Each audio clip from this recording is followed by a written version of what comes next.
Assalamualaikum warahmatullahi wabarakatuh. Waalaikumsalam warahmatullahi wabarakatuh. Oke, gimana kabarnya Pak hari ini? Alhamdulillah baik. Oke, alhamdulillah ya Pak ya. Nah Pak, mohon izin saya mengganggu waktu Bapak sebentar karena saya dapat tugas dari pendidikan guru penggerak untuk mewawancarai kepala sekolah. Nah, bagaimana cara kepala sekolah tersebut dalam membuat sebuah keputusan terhadap permasalahan-permasalahan mungkin yang terjadi di sekolah Pak. Nah Pak, nanti ke depan mungkin ada 8 pertanyaan yang akan saya sampaikan ke Bapak. Mohon kalau Bapak bersedia boleh dijawab. Oke. Nah, pertanyaan pertama Pak. Dari pengalaman Bapak selama menjadi kepala sekolah, mungkin selain di sini, mungkin Bapak kan pernah di beberapa tempat begitu. Nah, selama ini bagaimana Pak cara Bapak mengidentifikasi kalau permasalahan-permasalahan tersebut itu termasuk dalam kategori dilema etika kah atau masuk ke kategori bujukan moral kah Pak? Bagaimana cara Bapak mengidentifikasi?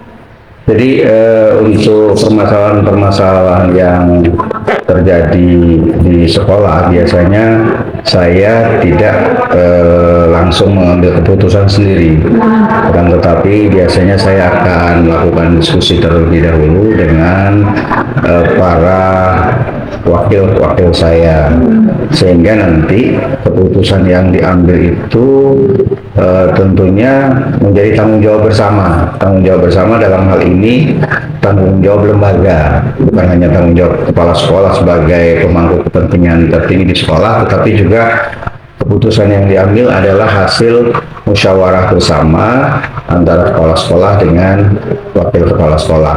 Tentunya spesifikasi masalah itu, apakah itu masalah etika atau moral, nanti akan langsung terinclude ke sana. Kita sudah bisa memisahkan apakah itu masalah yang termasuk ke dalam ranah etika atau termasuk ke ranah moral. Dengan demikian nanti keputusan yang kita ambil itu menjadi bagian yang tidak terpisahkan dari keputusan bersama, sehingga apabila nanti ada ketidakpuasan dari yang bermasalah itu bisa kita hadapi bersama-sama. Seperti itu. Oke, berarti berdiskusi begitu ya Pak salah satunya. Nah, bagaimana Pak cara Bapak selama ini menjalankan pengambilan keputusan di sekolah, di mana di dalam sebuah permasalahan itu mungkin ada dua kepentingan yang betul-betul sama-sama benar begitu, atau mungkin juga mengandung nilai-nilai kebajikan yang sama. Bagaimana cara Bapak lebih spesifik memutuskan hal tersebut Pak? Ya, jadi seperti tadi saya sampaikan bahwa keputusan itu diambil setelah melalui sebuah diskusi panjang tentunya Bu, dan dalam diskusi itu tentu kita akan memberikan semacam grading atau semacam tingkatan-tingkatan untung ruginya atau baik buruknya atau manfaat dan tidaknya terhadap persoalan yang kita hadapi. Kita akan mengambil keputusan sesuai dengan manfaat yang kita dapatkan, dan juga semacam grading atau tingkatan yang tingkatannya lebih rendah, dalam hal ini resiko yang lebih rendah dan bisa menyenangkan atau bisa memberikan semacam kepuasan terhadap yang bermasalah, itu yang pasti kita ambil tentunya setelah kita mengadakan diskusi. Oke, berarti dilihat dari segi manfaatnya seperti apa, ya, kemudian tingkatan-tingkatannya, mudaratnya mungkin ya, Pak ya, betul, seperti apa gitu ya, baru nanti diputuskan. Betul. Nah Pak, kalau kita bicara tentang sistematika atau secara urutan begitu, bisakah Bapak menyebutkan urutan-urutan atau langkah-langkah atau prosedur seperti apa yang mungkin bisa Bapak lakukan dalam sampai terbitnya sebuah keputusan Pak? Ya, jadi untuk sampai kita kepada keputusan yang menjadi keputusan lembaga, tentunya kita yang pertama mengidentifikasi masalah yang ada. Setelah kita identifikasi, kemudian kita pilah substansi dari masalah itu seperti apa. Dalam hal ini tentu ekses setelah nanti kita akan adakan keputusan bersama. Setelah itu, setelah kita tahu substansinya, kemudian inti permasalahan seperti apa, kemudian kita diskusikan. Setelah kita diskusikan, maka di sana akan timbul perdebatan. Perdebatan inilah yang nantinya akan membawa kita kepada keputusan yang betul-betul valid yang akan kita ambil nantinya, seperti itu. Berarti kalau bisa saya simpulkan, sebelum memutuskan mungkin diidentifikasi dulu masalahnya seperti apa, isinya atau substansinya seperti apa, kemudian baru diperdebatkan, kemudian terbitlah sebuah keputusan, begitu ya Pak ya. Nah Pak, dari langkah-langkah yang sudah Bapak jabarkan tadi, menurut Bapak hal apa yang mungkin yang paling Bapak anggap paling efektif dalam pengambilan keputusan tersebut Pak? Hal-hal yang paling efektif dalam mengambil keputusan tentunya keputusan itu diambil secara musyawarah. Jadi tidak merupakan atau kita tidak memaksakan keputusan yang kita ambil itu berdasarkan selera kita, tetapi berdasarkan itu tadi substansi masalahnya, kemudian manfaatnya, dan juga hasil diskusi itu pastinya nanti akan menjadi tolak ukur bahwa keputusan yang diambil itu pasti lebih bermanfaat dibandingkan dengan keputusan yang kita ambil secara sepihak. Gitu. Oke, berarti musyawarah begitu ya Pak, diskusi tadi ya. Oke. Nah Pak, pertanyaan berikutnya nih, hal-hal apa saja mungkin yang selama ini Bapak anggap sebagai tantangan dalam Bapak mengambil sebuah keputusan terhadap sebuah permasalahan yang mungkin lebih ke kasus-kasus dilema etika seperti itu Pak? Ya, jadi mungkin di sekolah ini banyak sekali permasalahan yang timbul, Bu. Permasalahan itu kadang-kadang memang menyangkut problematika yang ada di masyarakat, kemudian juga menyangkut etika. Kadang-kadang yang paling sulit saya jadikan pertimbangan adalah ketika permasalahan itu sudah ada campur tangan pihak lain, gitu. Campur tangan pihak lain yang kira-kira stakeholder di luar sekolah yang berupaya untuk mengintervensi keputusan yang sudah diambil sekolah. Tetapi selama ini ketika keputusan yang kita ambil itu sudah berdasarkan musyawarah mufakat, kemudian sudah berdasarkan diskusi panjang dan menjadi sebuah keputusan lembaga dengan kita memberikan pencerahan kepada semua pihak, alhamdulillah permasalahan itu bisa kita atasi. Oke, berarti yang lebih berat itu adalah kalau ada intervensi dari pihak luar ya Pak, betul sekali. Nah, Bapak pertanyaan berikutnya Pak, apakah Bapak memiliki tata krala atau jadwal khusus dalam Bapak menyelesaikan sebuah permasalahan di sekolah, atau mungkin ada kasus begitu langsung diselesaikan? Nah, bagaimana Pak bentuk dan prosedurnya? Ya, jadi permasalahan yang dihadapi di sekolah itu biasanya tidak langsung ke kepala sekolah, Bu. Saya akan memberikan informasi kepada Dewan Guru saya bahwa masalah-masalah yang timbul di sekolah itu tolong diatasi dulu di tatanan Dewan Guru. Tetapi kalau misalnya di tatanan Dewan Guru itu sudah tidak bisa diatasi, baru didelegasikan ke wakil kepala sekolah.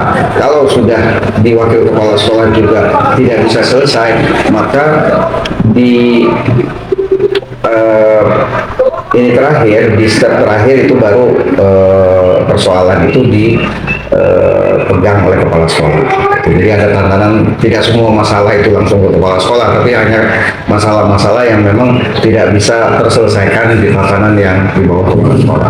Oke, jadi memanfaatkan yang guru dulu, ya Pak. Kalau guru nggak selesai, baru naik ke wakil kepala sekolah, dan baru kalau misalnya nggak selesai juga, berarti Bapak yang harus memutuskan ya. Begitu. Kalau untuk waktunya tadi Pak, apakah langsung putuskan begitu atau ada jadwal-jadwal tertentu untuk membahas sebuah kasus tersebut? Kalau waktu-waktu pembahasan masalah itu biasanya tentatif, tergantung dari persoalan yang timbul. Tapi kita juga tidak mau berlama-lama untuk mendiamkan sebuah masalah sampai kita timbul sebuah keputusan. Tapi ketika ada masalah yang wajib kita atasi, maka kita akan atasi secepat mungkin. Oke, berarti tidak ada jadwal tertentu ya, tidak Pak ada ya? jadwal tertentu. Langsung saja, oke. Nah, berikutnya Pak, pertanyaan berikutnya, adakah seseorang atau faktor-faktor yang selama ini mungkin mempermudah atau membantu Bapak dalam mengambil sebuah keputusan, terutama keputusan-keputusan yang berhubungan dengan dilema etika, Pak? Ya, jadi mungkin seperti tadi saya sampaikan di awal bahwa di tatanan sekolah saya selalu mempercayakan kepada wakil-wakil saya, dalam hal ini yang saya anggap sebagai kabinet saya, untuk bisa membantu saya untuk menyelesaikan masalah yang ada di sekolah. Dengan demikian kita juga bukan hanya sebagai pajangan saja wakil kepala sekolah, tapi juga kita berdayakan. Beri amanat begitu ya Pak ya. Oke. Nah, pertanyaan terakhir ini Pak. Dari semua hal yang sudah Bapak sampaikan tadi, pembelajaran apa yang bisa Bapak petik ketika Bapak mengambil sebuah keputusan yang mungkin selama ini sudah Bapak lakukan? Apa pembelajaran yang Bapak petik? Ya, jadi pembelajaran yang bisa dipetik banyak sekali, Bu. Dalam hal ini keputusan yang diambil ketika kita melakukan proses pengambilan keputusan itu tidak berdasarkan emosi, tidak berdasarkan ego pribadi, itu maka keputusan yang kita ambil itu kita bisa pertanggungjawabkan sampai kemanapun, gitu. Sehingga kita juga bisa memberikan pembelajaran juga kepada dewan guru, wakil kepala sekolah, karena suatu saat mereka juga akan naik sebagai pimpinan, dan proses pengambilan keputusan yang sudah saya contohkan itu tentunya juga nanti akan bisa dicontoh mereka. Oke, berarti ketika memang sudah dengan prosedur yang tepat, artinya ya insya Allah bisa dipertanggungjawabkan gitu ya Pak ya. Betul. Nah Pak, mungkin pertanyaan-pertanyaan diskusi kita siang ini cukup sampai di sini dulu. Saya mengucapkan terima kasih banyak kepada Bapak sudah mengganggu waktunya. Mudah-mudahan tadi sharing pengalamannya akan menjadi rujukan bagi saya Pak. Nanti ketika saya menghadapi mungkin dilema-dilema etika seperti ini yang harus segera saya putuskan. Terima kasih banyak. Saya akhiri, wassalamualaikum warahmatullahi wabarakatuh. Waalaikumsalam warahmatullahi wabarakatuh.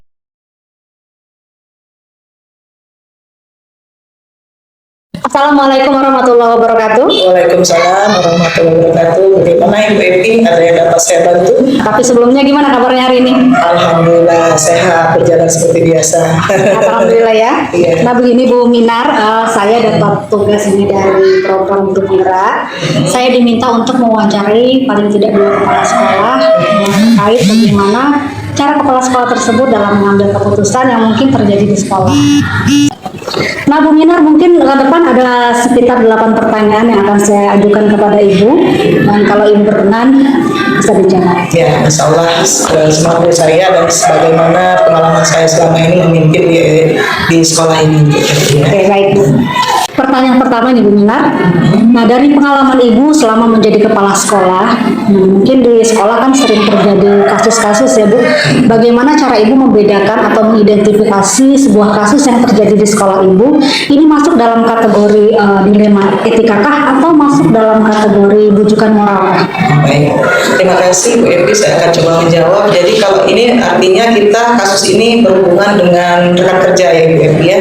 Jadi di sini ya kita bekerja, bertemu dengan kawan-kawan rekan kerja yang heterogen, yang beraneka ragam, baik itu dari suku, dari agama, kami ada perbedaan, karakter juga. Jadi ada yang sifatnya karakternya lembut, ada juga yang temperamen, ya banyak. Jadi semua itu saya rasa termasuk dilema juga ya Ibu Epi ya, dilema etika juga yang harus saya hadapi dan saya selesaikan agar terjadinya keharmonisan di sekolah tempat saya bekerja. Karena cukup banyak karakter gitu di sekolah ya. Mungkin kalau dia masuk, ini permasalahan yang mungkin membutuhkan pertimbangan yang mungkin nilainya sama-sama benar gitu ya Bu ya. Dia masuk dalam dilema etika gitu ya Bu ya.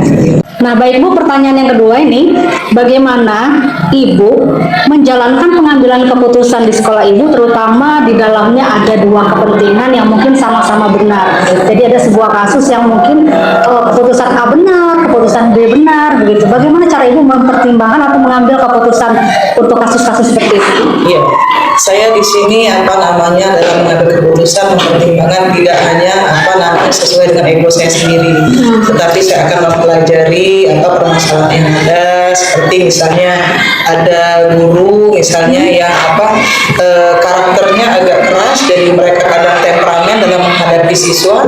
Jadi saya akan melaksanakan pendekatan kepada beliau atau pembinaan atau namanya sekarang coaching ya Bu ya. Jadi melaksanakan pembinaan, dipanggil secara individu, saya lakukan pembinaan, kemudian lagi kalau tidak selesai dalam pembinaan maka saya akan di dalam rapat dimusyawarahkan bagaimana baiknya untuk menghadapi para siswa, menghadapi guru yang agak temperamen tadi.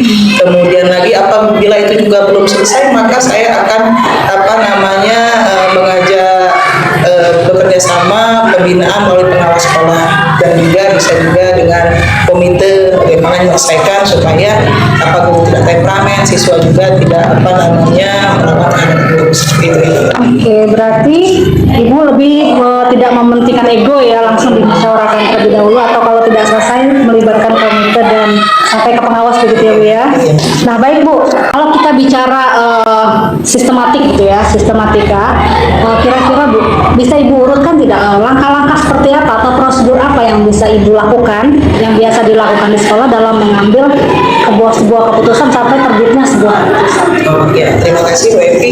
Jadi dalam setiap permasalahan yang ada di lingkungan sekolah kami, apalagi saya sebagai pimpinan, pasti banyak kritikan. Tetapi kritikan itu tidak membuat saya terus mental saya turun atau lemah, tetapi itu adalah bagi saya adalah sebuah kemajuan untuk memajukan sebuah pendidikan. Jadi langkah-langkah yang saya lakukan adalah saya selalu bermusyawarah, saya melakukan pendekatan kepada seluruh rekan kerja saya, karena bagi saya maju mundurnya sebuah sekolah itu adalah terjalinnya kerjasama, terjalinnya keharmonisan di sekolah, maka akan tercipta suasana yang menyenangkan, guru juga menangis, siswa juga seperti itu. Jadi kami melakukan kolaborasi kerjasama seperti itu kepada seluruh stakeholder yang ada di sekolah saya seperti itu.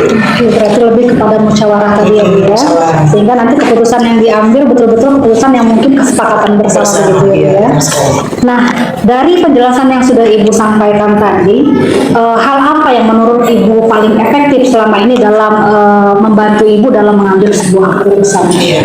Kalau pengalaman saya yang paling efektif adalah yang pertama saya melakukan pendekatan kepada dewan guru atau rekan kerja yang mempunyai etika moral tadi ya, melakukan etika moral, melakukan pendekatan, melakukan pembinaan, kemudian nanti di setiap akhir bulan kami selalu melaksanakan rapat. Jadi kita selalu melaksanakan evaluasi bagaimana baiknya, dan kami putuskan bersama. Jadi bukan hanya saya pimpin harus memutuskan harus seperti tidak, tetapi kita bermusyawarah melaksanakan musyawarah dengan kesepakatan bersama bagaimana biar baiknya sekolah kita ini.